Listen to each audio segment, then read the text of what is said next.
Hari ni kita di mana? Colonel Park. Jom. Kita naik apa? Jom, kita naik basikal ni. Terbaik.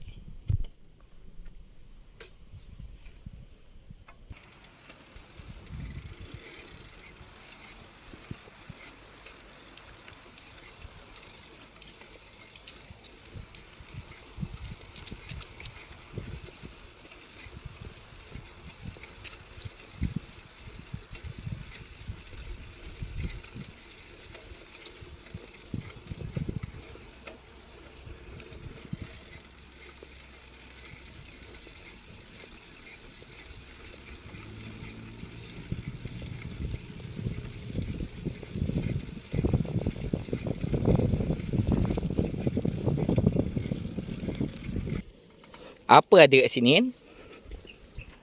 Ni dia. Mana yang anak-anak suka main gelongso, main kat sini. Nampak tu? Berapa tinggi gelongso dia, panjang. Daripada atas sana sampai bawah ni. Okey, ni atas dia, belah atas.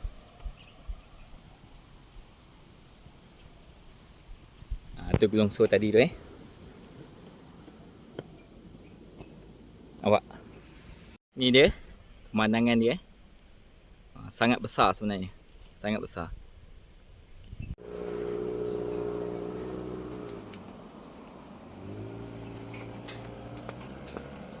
Okey, ni dia.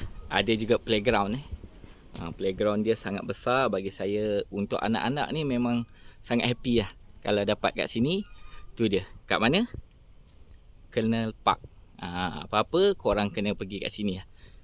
Korang kena pergi macam ni. Korang bawa anak korang memang seronok lah. Bagi saya sangat-sangat seronok. Daripada segi dia punya besarnya tempat ni. Jadi korang bawa korang punya anak beriadah. Okey lah. Ciao. Assalamualaikum.